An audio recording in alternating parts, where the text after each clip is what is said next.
My name is Abigail Rains, and I never thought I'd end up standing here, at the edge of two graves, unable to move, unable to breathe, with a bouquet of white lilies wilting in my trembling hands. The cemetery is quiet today, too quiet, the kind of silence that presses against your ribs and makes your lungs forget how to fill. The wind brushes past me, slow and steady, carrying the crisp scent of ash and autumn. Leaves fall in spirals from the towering oaks around us, carpeting the earth in gold and blood orange. Nature doesn't care that my life ended here. The trees still bloom, the breeze still dances, the sun still dares to shine. But I died twice. Once when I buried Caleb, my husband, and again when I thought I would lose Avery, our daughter, the only piece of him I had left. I used to be someone, a teacher, a wife, a mom who made dinosaur-shaped pancakes and could braid a perfect French plate in under 5 minutes. I had dreams, a laugh that used to echo through the kitchen, and a closet full of cardigans I didn't hate. But all that feels like it belonged to a ghost now. Today I am just what's left. I glance sideways. Next to me stands Landon, 13. Sharp shoulders, dirty sneakers, hands shoved into the pockets of a hoodie 2 sizes too big. His face is unreadable, but his eyes, gray, stormy, searching, those eyes belong to someone I once loved. Someone I thought I knew entirely. Someone who took a secret to the grave. Landon bends at the waist and sets a worn stuffed bunny on Avery's headstone. Its fur faded, its ears frayed, one button eye hanging by a thread. Avery used to sleep with that rabbit every single night, tucked tight under her chin like a promise. And now it's here, cradled in stone and shadow. I want to say something, anything, but I can't. Because just 6 months ago, I didn't even know this boy existed. And now, he's the reason my daughter got to take another breath. Let me back up. If I'm going to tell you the truth, the real truth, not the polished lie I told the world, then you need to know who I used to be, and who I had to become to survive what came next.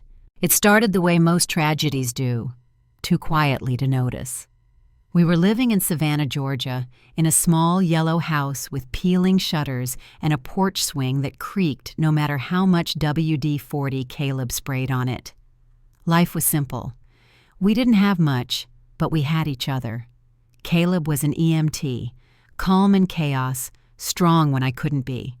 He never missed a bedtime story or a school recital, no matter how late his shift ran.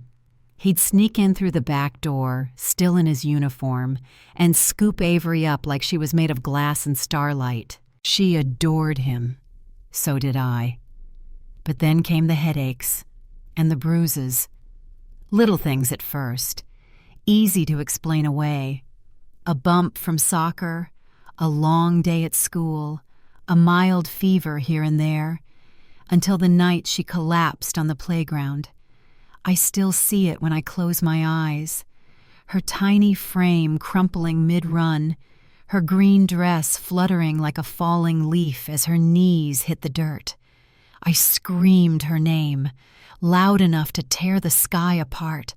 I ran barefoot across gravel, skinning my palms as I scooped her into my arms.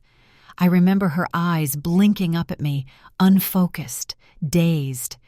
"Mommy," she whispered, "I'm tired."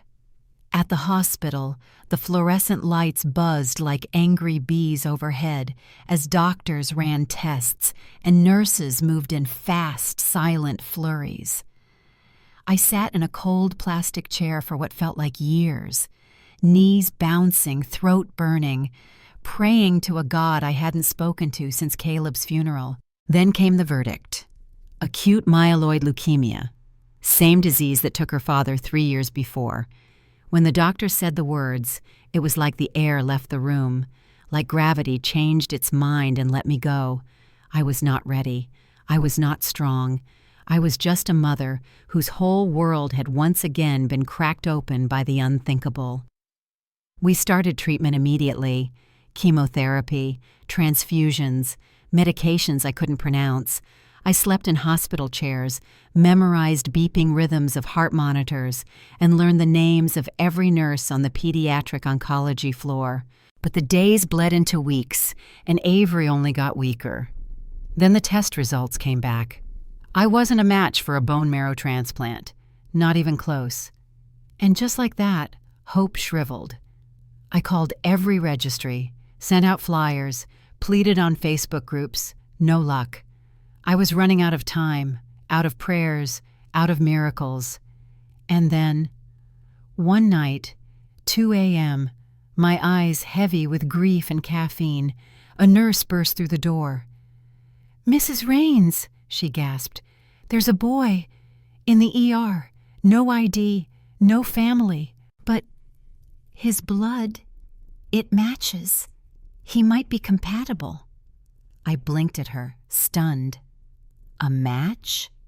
"He has your daughter's eyes," she whispered. "I think you should see him." I don't remember running. I don't remember the elevator or the hallway.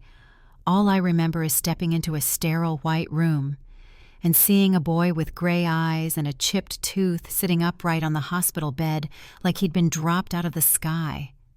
My heart skipped. He looked just like Caleb, too much like him. Who are you?" I asked, my voice barely audible. He looked up, stared straight into me, and said one word. "Mom?" The room spun. I couldn't speak. I couldn't breathe. Because in that moment, everything I thought I knew shattered. My husband had kept a secret, and that secret might be the only chance I had left to save my daughter. Have you ever uncovered a secret that shattered everything you thought you knew? If this moment pulled something in your chest, leave a comment, share your story, or tag someone who's ever faced a truth too heavy to hold alone. Sometimes, the real battle doesn't start with grief. It starts with what comes after. The boy in the ER had a busted lip, mud-caked jeans, and a look in his eyes I'd only ever seen in one other person, my late husband. I stood frozen in the doorway, hand trembling on the metal frame. The buzzing fluorescent light above flickered as if it too couldn't believe what it was seeing. A nurse cleared her throat quietly behind me, but I didn't move. "Are you okay, ma'am?" she asked gently, resting a hand on my shoulder. No, I wasn't. I would never be okay again. I took a hesitant step forward, watching the boy, Landon, shift uneasily under the sterile white sheets. He looked like he hadn't eaten properly in weeks. His cheekbone was slightly swollen, and he had a scratch running down the side of his neck. There was fear in his posture, but also curiosity. He kept his chin up, defensive, like someone who's used to being dismissed before they even speak. "Where are your parents?" I asked softly. The boy hesitated. Then, after a moment, his voice came out small and cracked. "I don't have any." I nodded, but my throat was dry. The nurse said, "Your blood matches my daughter's." He looked down at his hands. Dirty, bruised knuckles. He fidgeted with a plastic wristband. "Yeah, they said it's like really close." Silence. "Do you know who your father is?" I asked, almost whispering the words. He flinched. I watched it happen, a visible recoil, like I'd hit a nerve too raw to touch. "I was in a foster home," he said quickly. "Before that, a shelter in Jacksonville. Before that, I don't know." I moved closer. My pulse pounded in my ears. "You said something when I walked in. You said, 'Mom, why?'" He shrugged, suddenly quiet again. "Dunno. You look like someone I dreamed about once. Maybe it's dumb. My heart cracked in places I didn't know were still whole. I wanted to believe it was just a coincidence, a fluke, a wild match in the registry pool. But the resemblance, it was undeniable. The shape of his mouth, the way his eyebrows tilted up when he was confused, the quiet intensity in his voice. He looked like Caleb, too much, too exactly. I stepped out of the room and demanded the paperwork.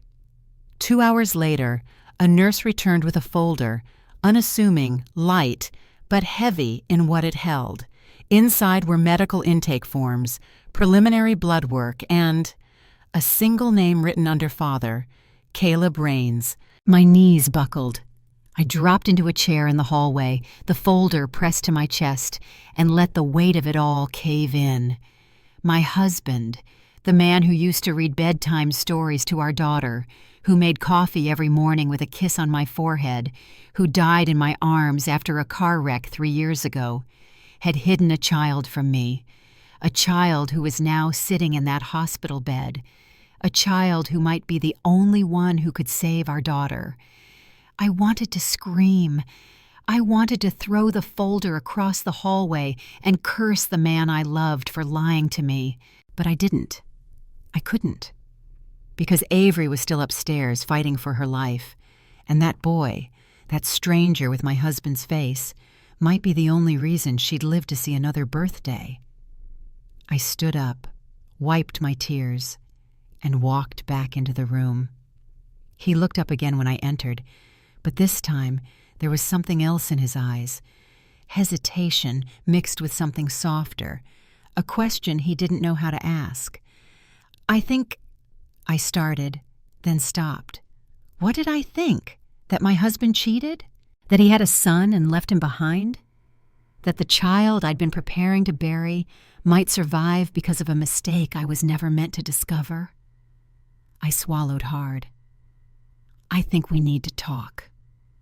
He nodded slowly, silently, and just like that, 2 broken souls, one woman grieving, one boy abandoned, sat across from each other on a hospital bed, waiting for a truth neither of us had asked for. And everything started to change.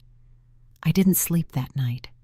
Even when the nurses dimmed the lights and encouraged me to rest, I stayed awake, perched in the uncomfortable plastic chair by Avery's hospital bed. One hand curled around hers, the other clutching a coffee cup that had long gone cold. The beeping of her monitors was the only sound that kept me grounded. Each rhythmic pulse was proof she was still here, still fighting. But in my mind, the storm refused to settle. Every glance at her pale little face sent me spiraling. She looked so much like Caleb, the tilt of her nose, the softness of her cheekbones. And now another piece of him had fallen into our lives out of nowhere. Landon. I replayed it all over again, the way he looked at me, the quiet mom that shattered something inside me, the nurse's voice when she handed me the file, her eyes hesitant, almost apologetic, as if she knew what that name in the father box would do to me. Caleb. How? When?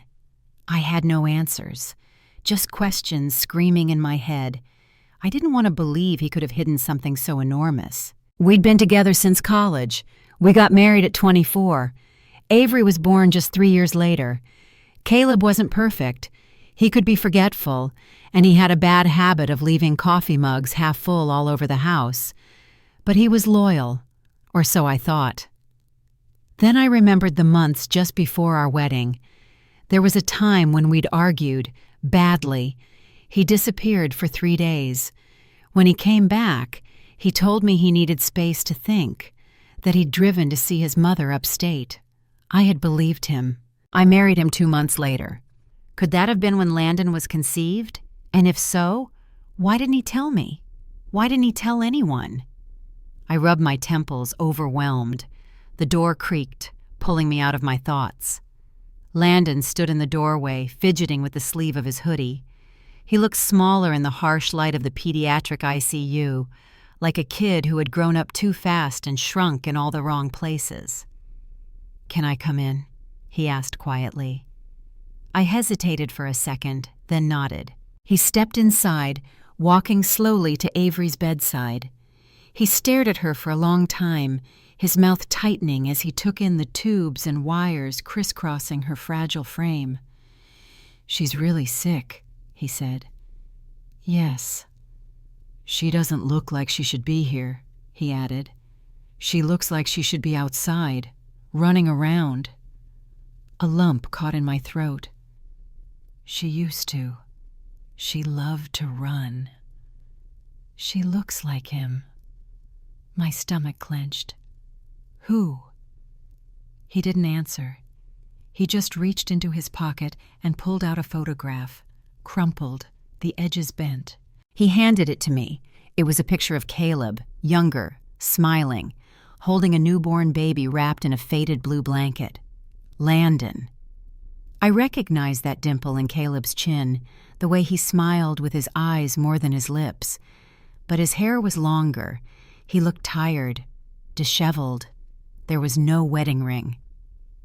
"I found this in one of the foster homes," Landon said, voice low. "A lady there said it was left with me when I was dropped off. She didn't know who the man was, but I kept the photo anyway." I stared at the image, my heart splitting in two. So it was true. He was Caleb's son, Avery's half-brother, my stepchild. "I think he loved me," Landon added. "I mean, in the beginning, before I was moved around so much. I don't remember him well, just smells. His voice, the way he hummed when he thought I was asleep. I wanted to cry, but I didn't. There wasn't room in my chest for more grief. Instead, I folded the photo gently and handed it back to him. "I don't know why he never told me," I said, "but I believe you." Landon nodded once, then looked back at Avery. "She's your daughter?" he asked. "Yes." "And he was her dad too?" "Yes." Silence again. "So, that makes us?" he asked, hesitating. I met his eyes. "That makes you her brother." He didn't react, not immediately. But after a moment, something shifted in his expression. The muscles in his face softened, and he looked down at her like she was more than a stranger, like she was someone his. "I hope she gets better," he whispered. "Me too." We stayed like that for a long time, the three of us in a dimly lit hospital room, bound together by blood, betrayal, and the ghost of a man none of us fully understood. It wasn't a family portrait, but it was something, and maybe that was enough for now. The next day, the hospital's ethics board contacted me. Because Landon was a minor and technically had no legal guardian, they needed me to authorize the transplant process on his behalf. I'd been listed as emergency contact, likely because of the match. They asked if I was willing to take temporary custody. The words landed like thunder. Custody? This boy I didn't know existed 5 days ago? This boy who might save my daughter, or break what was left of me? I didn't respond immediately. I needed time, but Avery didn't have that luxury, so I said the only thing I could. Yes. Just like that, Landon moved into the small guest cot in Avery's room, and I became a legal guardian again, to a child born of a secret. And whether I wanted to or not, I'd have to start over, again. I never imagined I'd be brushing the hair of one child while filling out legal paperwork to become the guardian of another, both fathered by the same man, both sleeping in the same room, and both tethered to me by circumstances I had no hand in shaping. The pediatric oncology ward became our strange little universe. Landon didn't talk much. He sat by the window most days, his legs drawn up into the hospital recliner, silently watching the nurses come and go, occasionally glancing at Avery as if trying to memorize the way she breathed. There was no resentment in him, at least none I could see. Just silence. The kind of silence that came from years of not being heard. I tried, awkwardly, to parent him. "Do you need more clothes?" I asked once, fumbling with my wallet, preparing to order something online. He shrugged. "I'm good." "What about shoes? Those look like they've been through battle." He looked down at his frayed sneakers and gave a small smile. "They have, but they're still holding." I never knew how to respond to that kind of toughness. Caleb had been strong, but soft. He'd always known how to wrap a situation in humor, how to lift my chin with a single glance. But Landon was forged differently, hardened.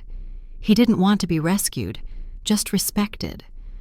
Still, there were moments, tiny cracks in the armor, like when I brought him a grilled cheese sandwich and he whispered, "Thanks," so quietly it almost didn't happen, or when I found him asleep with his head resting gently on Avery's bed rail, as if his body knew it belonged there before his mind did. Or when I walked into the hallway one night and heard him muttering under his breath, rehearsing what he might say to her if she woke up. "Hi, I'm your brother, I guess. You don't know me, but I've been looking for someone to belong to." I didn't interrupt. I just leaned against the wall, pressed my fist to my lips, and let the tears fall in silence. Because he wasn't just talking to her. He was speaking to the world, and maybe to me. The day of the transplant drew closer. Doctors explained everything in clinical terms. Bone marrow harvest, anesthesia, immunosuppressants, recovery protocols. To them, this was procedure. To me, it was everything. Avery had taken a sharp turn for the worse. Her counts were down, her energy faded. Even blinking seemed like an effort now. I spoke to her constantly about the beach, about her favorite ice cream flavors, about the storybook she used to demand I read 3 times in a row, but mostly I told her about Landon. "He's quiet," I whispered into her ear as I held her hand. "But he notices everything. He remembers the name of every nurse. He folds his blankets even though no one asks him to. And he carries your dad's smile when he thinks no one's watching." Her fingers twitched, just barely. It could have been reflex, but I let myself believe it wasn't.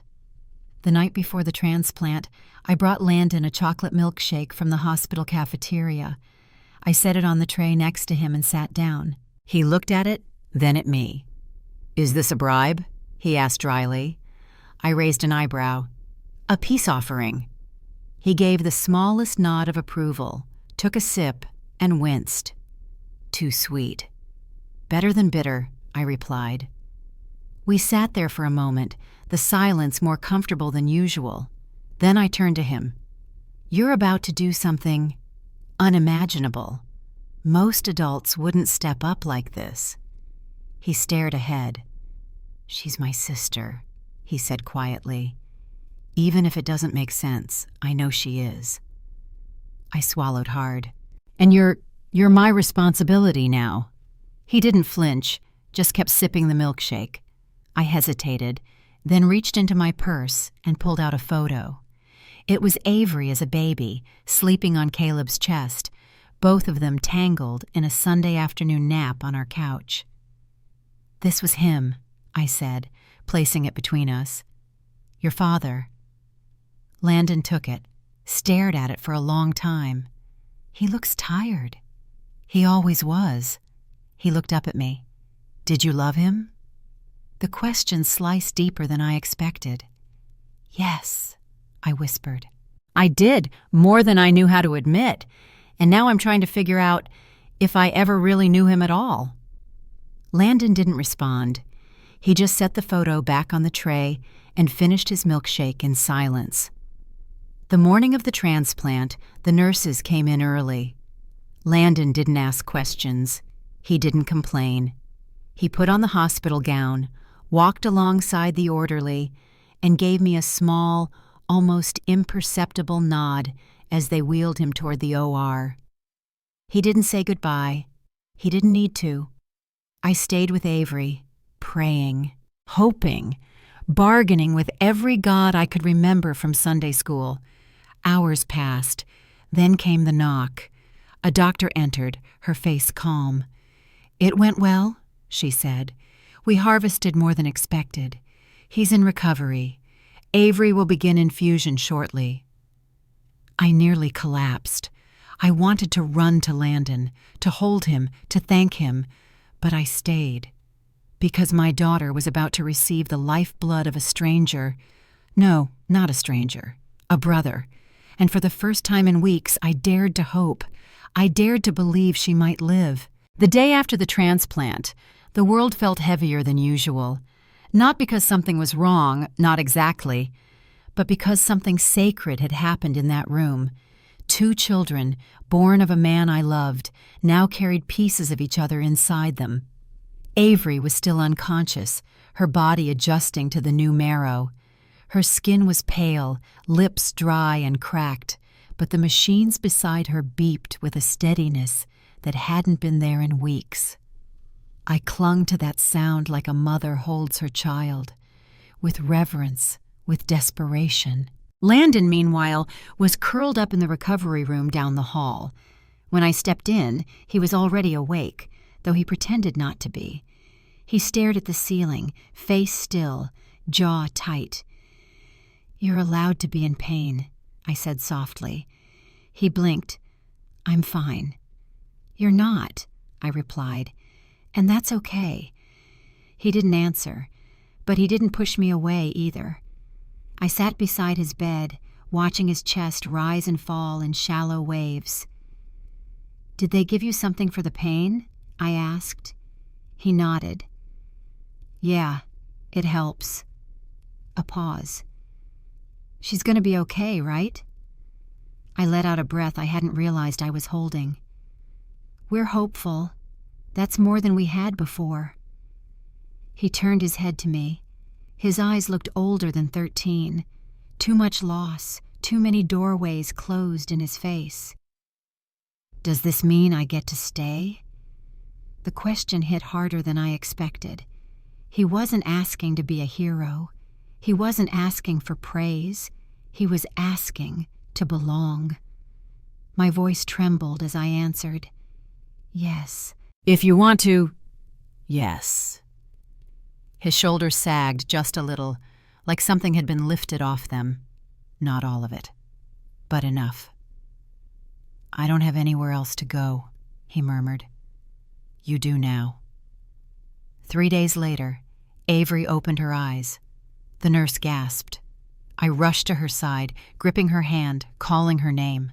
Her eyes fluttered, glazed with confusion and fatigue, but she looked at me and whispered, "Mom?" Tears poured down my face as I kissed her forehead over and over. "You're okay," I cried. "You're okay, baby girl." She tried to smile. It was faint, fragile, but it was there. That night, I let Landon into her room. He stood quietly at the foot of her bed, unsure what to do with his hands. Avery blinked at him, her tiny brows furrowing. "Who's he?" she asked, voice hoarse. I knelt beside her. That's your brother, sweetheart." She turned to look at me, eyes wide. "I have a brother?" "You do now." Landon looked like he might turn and run, but Avery reached out her hand, fingers shaking, and said, "Hi, I'm Avery." He stepped forward, took her hand gently. "I'm Landon," he said. "I gave you my bone marrow." She stared at him for a moment, then gave the faintest nod. "Thanks." His lips twitched, almost into a smile. "You're welcome." The hospital released us 2 weeks later. I brought both kids home, to the yellow house with the porch swing and peeling paint, the one that had once held laughter and now held echoes. It was different now. The living room belonged to 3 of us. I had to explain everything to Avery slowly, carefully. Why her dad had a secret. Why her brother had lived in so many places. Why he was here now. She didn't cry, but she did crawl into my lap one night and whisper, "I wish Daddy had told us." "Me too," I said, holding her close. Landon adjusted in his own way. He didn't want a new room. He insisted on sleeping on the couch for the first week, saying he liked the quiet out there. But I caught him peeking into Avery's room most nights before bed, just to make sure she was still breathing. He didn't call me Mom. Not yet. But he did start writing his name on things. Landon R. No longer just initials from a system that lost him, but a name connected to us, to me. He started school the following month, 6th grade. Quiet, observant. The principal called me after his first week. "He's polite," she said, "but he doesn't smile much." I wanted to say, "He will," but I wasn't sure. Not yet. He'd been let down too many times. All I could do was stay, consistently, quietly, fiercely. One afternoon, I found a box in the attic. One Caleb had hidden beneath insulation and spare holiday lights. Inside was a letter, yellowed, torn at the edges, addressed to no one. "If anything happens to me." I sat on the floor and read it. Each line slower than the last. Caleb had known. He knew about Landon. He'd tried, in his own broken, cowardly way, to explain, to ask me for forgiveness. He wasn't brave enough to ask in life. "His name is Landon. I didn't know how to tell you. I thought I could fix everything before you ever had to know. But if he finds you, please don't turn him away. He's a good kid. He deserves more than I ever gave him. And so do you." I held the paper to my chest and sobbed. Not because I forgave him, but because I needed to. For Avery, for Landon, for me. The kids were in the backyard that evening, Avery on the porch swing, Landon pushing her slowly, carefully. They were talking about marshmallows. She wanted hers golden. He liked his burnt. They were laughing, really laughing. And for the first time in a long time, so was I. Because maybe love doesn't come in perfect packages. Maybe it arrives bruised and late and wrapped in a hospital gown with your husband's eyes. But it comes. And when it does, you don't turn it away. You let it stay. It started on a Tuesday. The kind of Tuesday that felt unremarkable. Bright sun, light breeze, grocery lists, sticky fingers from a melted popsicle Avery forgot in the car. One of those deceptively ordinary days where you don't realize the ground is shifting beneath your feet until it splits open completely. We'd just finished Avery's follow-up at the clinic. Good news. Her blood work looked strong. The doctor said the marrow transplant had taken exceptionally well. She'd even gained a little weight. Landon didn't say much, but I caught him smiling when she skipped ahead of us in the parking lot, pretending the cracks in the sidewalk were lava pits. He didn't play along. He never really did. But he watched her, eyes soft, a protective kind of soft. He was becoming a brother in the truest sense of the word. I was juggling grocery bags into the trunk when I saw it. A white envelope, pressed beneath the windshield wiper of my car. I thought it was a flyer at first, maybe a church invite or a lost pet ad. But when I pulled it free, there was just one word typed across the front in all capital letters. Abigail, no address, no stamp, no return name, just my name, in bold. I opened it cautiously. Inside was a single sheet of paper. A photo was paperclipped to the top. Below it, typed in the same font. Your husband wasn't who you thought he was. Ask the boy about his mother. Or better yet, ask her yourself. My chest went tight. The photo showed a woman, maybe early 20s, curly hair, leaning into Caleb in a grainy, poorly lit snapshot. He had his arm around her shoulders. His smile was faint, almost tired, but familiar, too familiar. The date stamped on the bottom? March 2009, 2 months before our wedding. The world went still. I shoved the envelope into my purse without a word. "Ready?" I asked the kids. They nodded. Avery climbed into the back seat. Landon moved slower, watching me. He always watched too closely. That night, I stared at the photo under the kitchen light, heart thudding loud enough to drown out the silence. I knew that year well. 2009. That was the year Caleb vanished for 3 days, the same trip he claimed had been to see his mother, the trip I never asked enough questions about. But who was the woman? Was she Landon's mother? Was she still alive? And who the hell was leaving envelopes on my windshield? I didn't sleep. I couldn't. Not without knowing the truth. The next morning, I made pancakes, Avery's favorite, and packed both kids off to school. When I dropped Landon at the front gate, I called after him. "Hey," I said, "can we talk later, just you and me?" He looked wary, but nodded. "Sure." I spent the entire afternoon digging. It turns out, when you're desperate enough, you'll call every friend of a former co-worker you have. I pulled Caleb's old files from the attic, searched through phone numbers, sifted through hospital HR records, and his dusty Facebook archives. After 2 hours, I had a name. Nicole Morrow, age 34, former EMT trainee, lived in Jacksonville. Last known address. 3 miles from the shelter Landon had been found near. My blood ran cold. It was her, Landon's mother, and possibly still alive. But if she was, why wasn't Landon with her?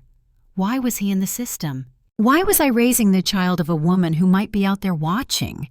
I needed answers, but first I had to ask the one person who'd been quiet for too long. Landon. That evening, after dinner, I asked Landon to stay behind in the kitchen while Avery went to her room to watch cartoons. He hesitated at first, his fingers tightening around the rim of his glass, like he already sensed the conversation waiting in the silence between us. I didn't know how to ease into it. There was no graceful way to tell a child, "Someone left a thread on my windshield about your mother." So instead, I just pulled the envelope from the drawer and set it on the table between us. His body stiffened immediately. "What's that?" he asked. "I was hoping you could tell me," I said gently. "It was left on my car yesterday." He glanced at the envelope, then away. He didn't reach for it. I pulled the photo free and turned it toward him. It took less than a second. He looked at it, and everything in him changed. His shoulders dropped. His face went pale. His hands slid into his hoodie sleeves. "You know who she is," I said. "Don't you?" He didn't answer. "Landon," I said, softer this time, "please talk to me." He stared at the grainy image, at the woman with curly hair and tired eyes, leaning into the man we both thought we understood. Caleb. "My mom," he whispered. "That's my mom." I nodded slowly. "Her name's Nicole. Do you remember her?" He looked down at his lap, his voice breaking into pieces. "Yeah, I remember her." Silence stretched long and sharp between us. "I need you to tell me the truth," I said. "Everything you know, everything you remember." He nodded once, eyes glassy. Then he began. "She was young," he said. "Like really young. I think she met my dad at her first job. He was already working at the ambulance company. They were together for a while. I don't remember much, just yelling, lots of yelling." He paused. His voice shook. "One time, she took me to the hospital where he worked. She wanted to drop me off, said she couldn't do it anymore. I was 4. My chest twisted. She left you? He nodded. But she came back. A couple days later. She cried a lot, said she was sorry, said she'd figure things out, but it didn't get better. We moved around. Sometimes we'd stay in motels, other times at shelters.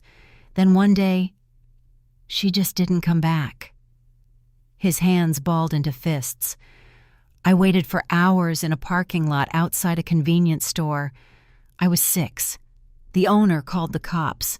They put me in foster care. He sniffed, eyes still fixed on the table.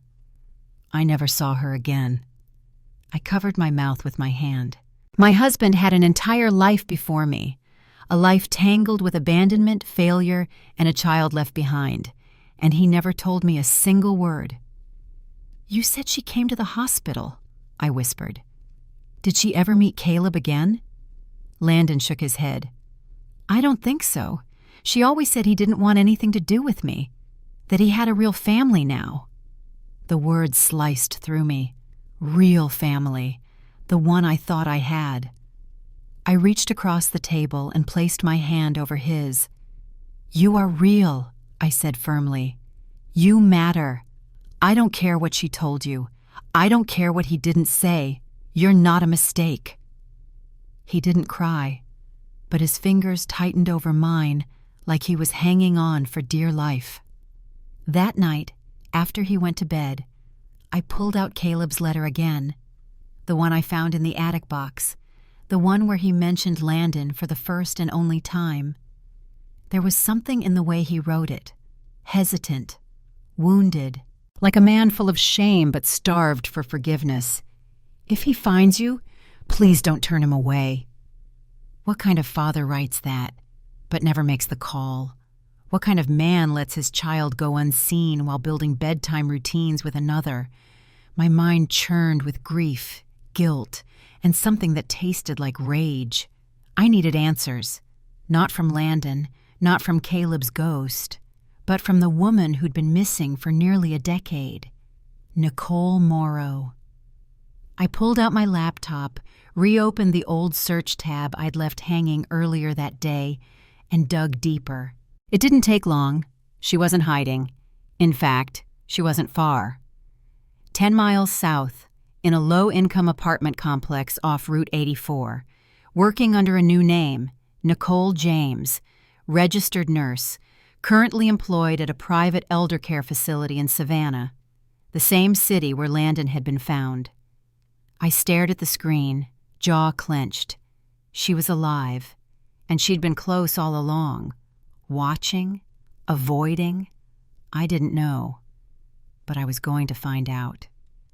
The elder care facility was quiet, too quiet, a kind of silence that settled into your bones, the type that made every footstep feel like a question, every breath like an invasion. I stood at the front desk, palms sweating, gripping my purse as if it held the authority I didn't possess. I'm here to see Nicole James, I said. The receptionist, a young man with a kind smile, looked up from his computer. She's finishing up with one of her residents. Do you have an appointment? No, I said quickly, but she'll want to see me. His brow lifted. And you are? I hesitated. Then, Abigail Rains. He blinked. Something flickered in his expression. Maybe recognition.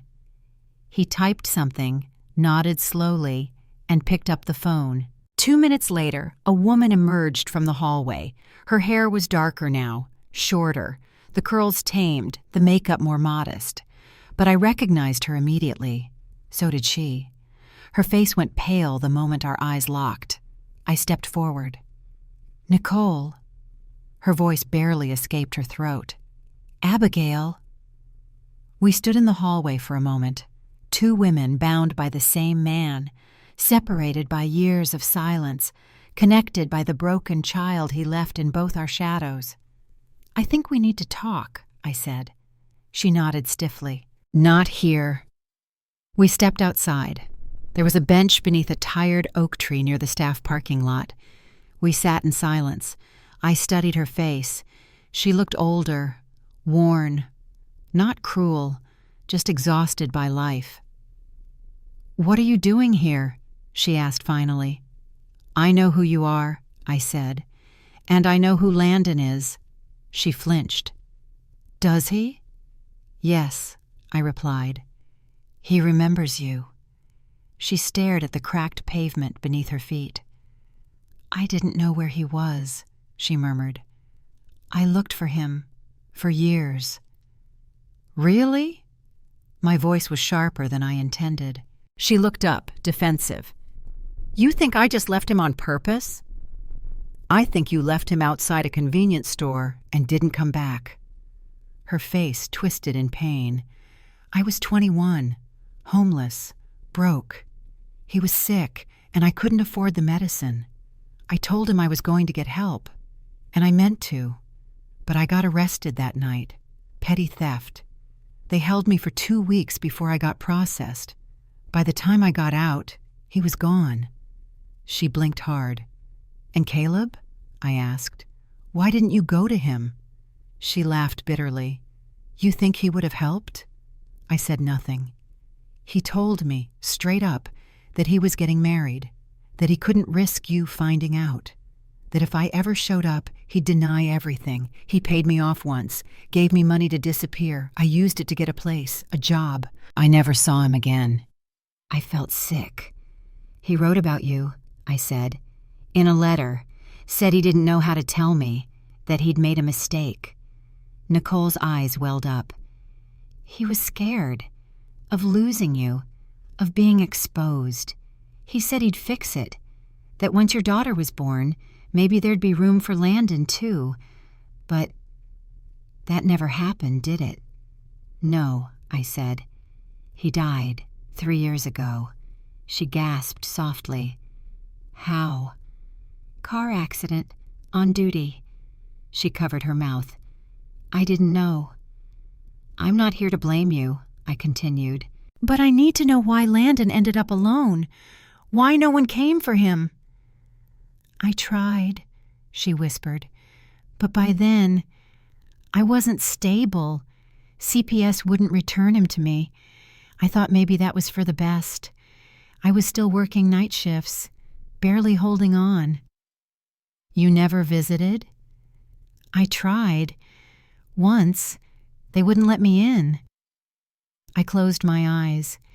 This was not the story I expected. Not a villain, not a monster, just a broken woman, like me. "Landon's with me now," I said. "He found us, through the hospital. He's Avery's match." Nicole's eyes widened. "She's sick?" "She was," I said. "Leukemia, same type that killed Caleb. Landon's marrow saved her life." Nicole's face crumpled. She put her hand over her heart, breath catching. "I didn't even know she existed," she whispered. "He never told me."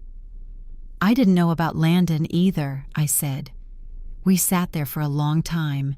No blame, no screaming, just grief, just truth. "I'm not trying to take him from you," she said quietly. "But if he ever wants to see me—" I nodded. "That'll be his choice." She swallowed hard. "Tell him I'm sorry," she added. "Tell him I never stopped loving him." I rose to my feet. "I will." That night, I sat Landon down. I didn't sugarcoat it. I told him I found her, told him she was alive, told him she never forgot him. He stared at me, blank-faced, then asked, "Did she say why?" I nodded. "She thought she'd lost you forever. She was trying to survive. She made mistakes. She knows that." He didn't speak for a long time then. "I don't hate her, but I don't know if I want to see her." "That's okay," I said. "When you're ready, she'll be there." He looked down at his lap. "Do I have to choose between you?" My heart broke open. "No," I said, leaning forward to hug him tightly. "You don't. You never have to choose. You're mine, Landon. Forever. No matter where you came from." And for the first time, he hugged me back, Not politely, not stiffly, but fully, the way sons do when they know they're finally safe. I should have expected it.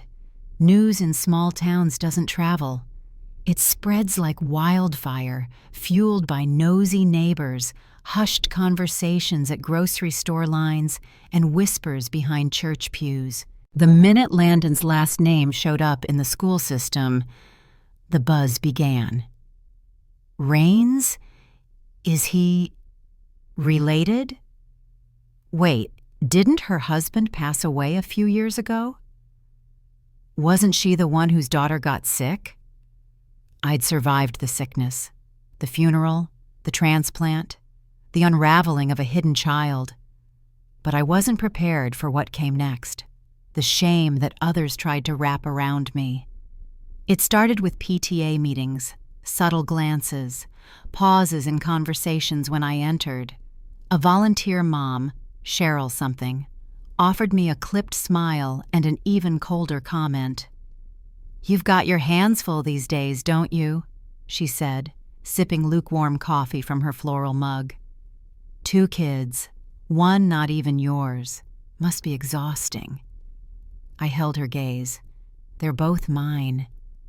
She blinked, looked away. But the message was clear. Some people will never let you live peacefully in a story you didn't script perfectly. Landon noticed, too. He never said anything directly, but I saw the shift. He became quieter at school pickups, more guarded. When Avery would run up to hug him in front of her classmates, he'd gently peel her off and say, "Not here, okay?" She didn't understand, but I did. One day he came home, slammed the door, and dropped his backpack with a force that startled even the dog. "What happened?" I asked. He didn't answer. "Landon?" He finally turned, jaw clenched. "Some kid at school called me a mistake." My heart cracked. I crossed the kitchen and knelt in front of him. "You're not," I said. "You never were." He looked away. "Then why did he say your husband never claimed me? Why did he say I was the illegitimate one?" It took every ounce of restraint not to march into that school and demand names. But I didn't, because this wasn't about the bully. This was about the boy in front of me, the one who had lost a mother, a father, a sense of identity, and now was being asked to carry shame that was never his to hold. "You listen to me," I said, gripping his shoulders gently. "What other people say has nothing to do with your worth. Your existence isn't a mistake. You are not a scandal. You are not a secret. You are a gift. Do you understand?" He didn't speak, but his eyes glassed over. He nodded once. That night, I printed a photo of him and Avery from the day she came home from the hospital, both of them on the porch swing, her head resting on his shoulder, their hair tangled in the golden light. I framed it, hung it in the living room, right beside the one of Caleb. Landon saw it the next morning. He didn't say anything, but as he passed me, he whispered, "Thanks." And for the first time in weeks, I knew we were healing, not just her blood, but his heart.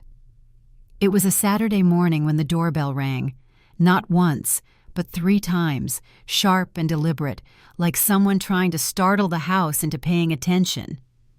I wiped my hands on a dish towel, heart already climbing into my throat.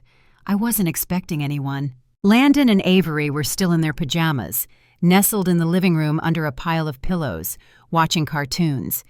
They barely noticed as I stepped toward the door and peeked through the peephole. My stomach dropped. Bethany, Caleb's sister. We hadn't spoken in over 2 years. The last time we exchanged words was at Caleb's funeral. She'd stood beside her mother, dabbing her eyes with a monogrammed handkerchief, while I held Avery like a shield. There was no warmth, no embrace, just a polite nod and a rushed, "We'll call you." They never did. I opened the door slowly. Bethany stood in a fitted blazer, a thin gold chain around her neck, and a folder tucked beneath one arm. "Abigail," she said, her voice clipped. "Bethany," I replied. "This is a surprise." She didn't smile, just looked past me into the house. "May I come in?" I hesitated. "Is it about Caleb?" I asked cautiously. She shook her head. "It's about his son." My spine straightened. I didn't invite her in. Instead, I stepped outside and closed the door behind me. She raised a perfectly sculpted eyebrow. "Really?" "Really," I said. "The kids are inside." She sighed and glanced at her watch. "I'll make this quick." She opened the folder and handed me a copy of a birth certificate. Landon's, his name, his birth date, and right there under father, Caleb Rains. "I found this," she said, "after I went looking, after some acquaintances mentioned there was a boy living with you." I didn't answer. "I called around, did some digging. The boy is Caleb's. No one told us." "Caleb didn't tell me either," I said sharply. "I found out after he died, when Landon showed up at the hospital as a marrow match for Avery." Her expression tightened. "Convenient." I felt heat rising in my chest.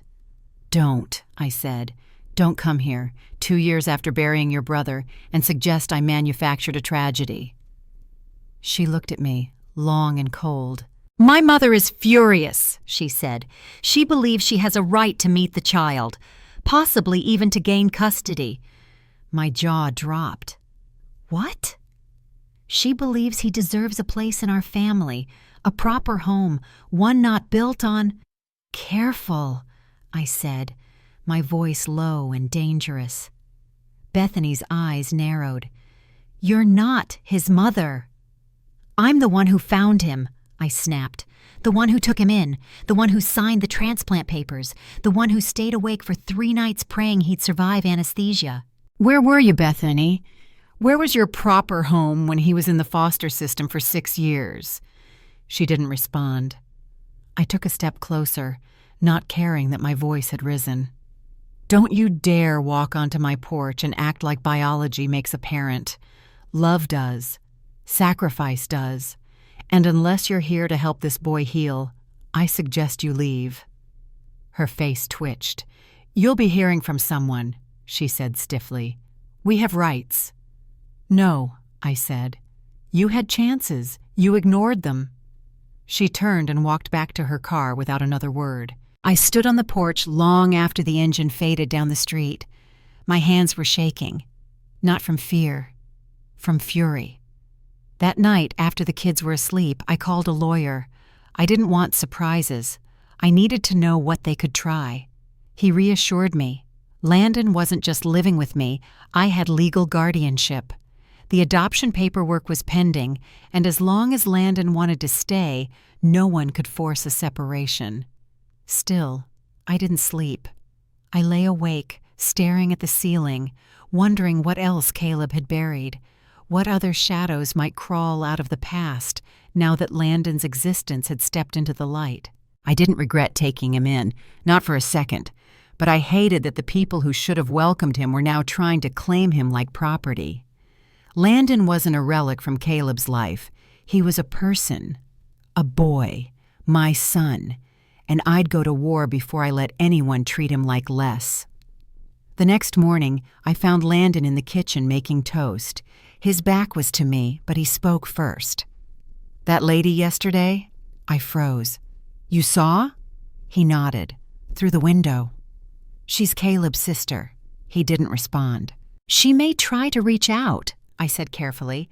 "She may even say things that sound like they make sense, but you don't have to talk to anyone you don't want to." He turned around, his face unreadable. "Would you still want me if they tried to take me?" I crossed the room in 2 steps and pulled him into a hug so tight I felt his ribs press against mine. "I'd fight for you," I whispered, "to my last breath." And finally, he whispered back, "I believe you." It was Avery who asked the question I wasn't ready for. She always had a way of sensing tension before it surfaced, like a wind shift before a storm. For all her sparkle and laughter, she was painfully intuitive, a gift and sometimes a curse. It was 2 days after Bethany's visit. We were sitting at the kitchen table, coloring. Landon was reading quietly on the couch, curled beneath a blanket. It had become his after-school routine, one that made him look more like a regular kid and less like a boy recovering from ghosts. Avery was drawing a rainbow. She was proud of the way her purple lined up with the pink. Then she said it. "Mom, was Daddy ashamed of Landon?" I froze. The crayon slipped from my fingers and rolled across the table. "Why would you ask that, sweetheart?" I said, keeping my tone gentle. She shrugged, staring at her picture. "Because Landon's sad sometimes. And the other day at school, someone said Daddy didn't want him." My throat tightened. "What else did they say?" I asked carefully. "They said Landon was Daddy's secret, that he wasn't part of the real family." Her eyes met mine, clear, innocent, too old for her age. "Is that true?" I reached across the table and took her hand. "Sweetheart," I began, "sometimes grown-ups make choices they regret. Your dad, he made a big mistake. But that doesn't mean Landon isn't family. He's your brother. He's ours." She frowned. "But why didn't Daddy tell us?" I looked down, blinking back tears. "Because he was scared," I whispered. "Scared he'd lose us. Scared he'd lose you." She was quiet for a moment, then softly, "I wouldn't have been mad." I squeezed her hand. "I know." She smiled a little. "I'm glad Landon's here, even if Daddy was scared." Then she hopped down from the chair, ran into the living room, and plopped next to Landon. He flinched as she nudged his arm with hers. "Hey," she said, "I made you a rainbow." He looked at it. The colors were lopsided, the lines shaky, but the words she'd written underneath weren't. "I'm glad you're my brother." He stared at the paper like it might burn through him. Then, with a voice just loud enough to reach my heart, he said, "Thanks." That night, I sat on the back porch with a glass of tea, wrapped in a worn cardigan that still faintly smelled like Caleb's cologne. The wind was gentle. The stars were out. I thought about everything that had changed in just a few months. My daughter had survived a transplant. My family had grown in a way I never expected. My dead husband had been revealed as both a giver of life and a keeper of secrets. And somehow I was still standing. But I didn't feel triumphant. I felt human, exhausted, messy, but real. When I closed my eyes, I could still see Caleb's face. I didn't know what I felt anymore. Love? Resentment? Both? Maybe that's what grief truly was. Not an ending, but a reshaping. You never stop loving someone. You just learn to carry them differently once the weight of their truth becomes yours to bear. The next morning, I found Landon at the kitchen counter, pouring cereal into a bowl. He didn't look up as he spoke. "I want to keep the last name," he said. I blinked. "What?" "Rains. I know I don't have to, but I want to." I set down the dish towel. "Why?" He shrugged. "Because it's hers, and it's yours, and I want it to mean something better." I swallowed the lump in my throat. "It already does." He looked up then, eyes steadier than I'd ever seen them, and for the first time, I saw not just a boy trying to belong, but a young man becoming whole. We finalized the adoption 6 weeks later. No one contested it. Bethany never reached out again. When the judge asked if Landon wished to accept Abigail Rains as his legal mother, he stood taller than I thought he could and said, "Yes, sir, she already is." When we walked out of the courthouse that day, Avery grabbed both our hands and yelled, "Now we're officially a team!" And somehow, that simple truth made everything else, every secret, every scar, feel survivable. Spring came late that year. The dogwoods bloomed slower than usual, like the trees themselves had learned to be cautious with hope. But when they finally opened, white and wild and shamelessly beautiful, it felt like a quiet permission to exhale. We were outside more. Avery's strength had returned with a vengeance. She ran everywhere, fast, loud. Her laugh, sharp and untamed, echoed through the yard as she bounced between the porch swing and the sandbox like a comet wrapped in pink sneakers. Landon followed, not far behind, not always in play, but always in presence. He kept an eye on her without being told, gave her space, but stood close enough to catch her if she stumbled. Sometimes I'd watch them through the kitchen window and forget how we got here. 2 kids, one found in the middle of a hospital hallway, one pulled back from the edge of death by the marrow of a brother she didn't know existed, and me, a woman who thought her story had ended with loss, but it hadn't ended. It had transformed. One morning, as we packed lunches and scrambled to get out the door, Avery shoved a drawing into Landon's backpack when he wasn't looking. I found it later while helping him clean his room. It was stick figures, 3 of them, one tall, with glasses and curly hair. That was me. One smaller, with a ponytail and a bright yellow shirt, Avery. And one taller stick figure in a blue hoodie standing between us, holding both our hands. A word floated above the figures in crooked crayon letters, safe. I sat down on the edge of Landon's bed and held that paper to my chest for what felt like hours. We weren't perfect. We didn't look like the holiday commercials or the family portraits on neighbors' walls, but we were safe. And in a world where everything could change with one phone call, one test result, one missing heartbeat, that word meant everything. There were still hard days. Grief didn't pack up and leave just because we survived. There were mornings I'd reach for Caleb's side of the bed, forgetting for a moment that it would always be cold. There were nights when Avery would ask, "Do you think Daddy would have loved seeing us like this?" And I'd answer honestly, yes.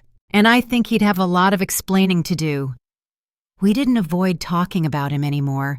We just talked about all of him.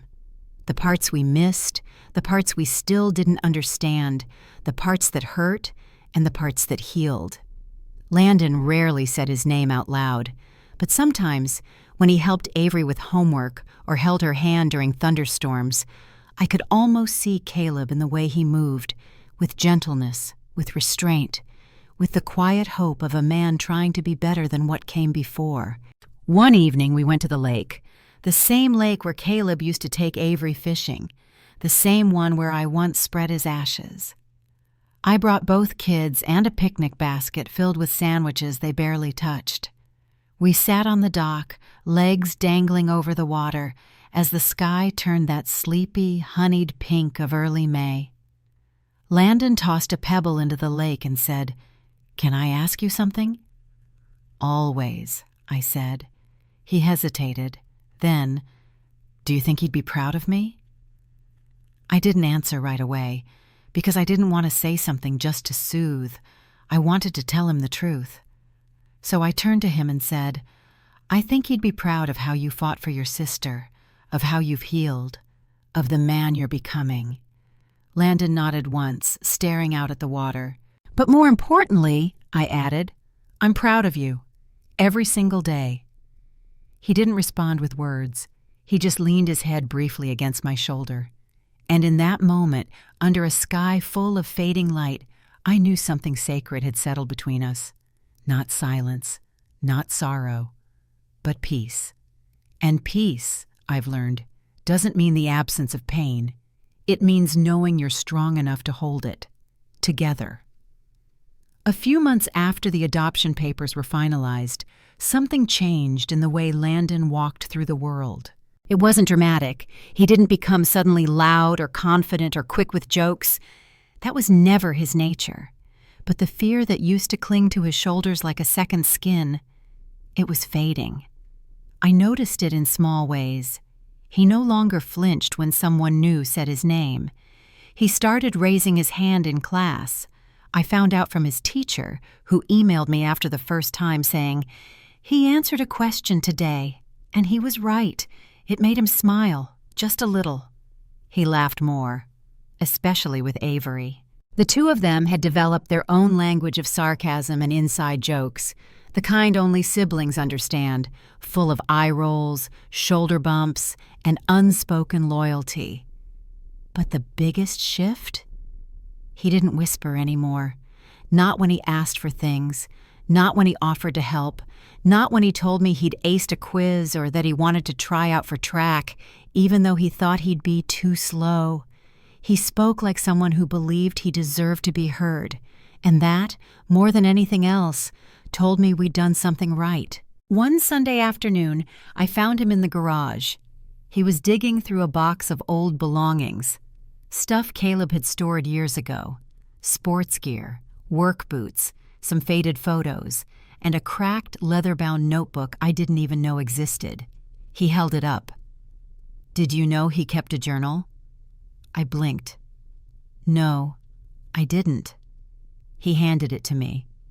Inside were short entries, half-thoughts, scribbled between ambulance shifts.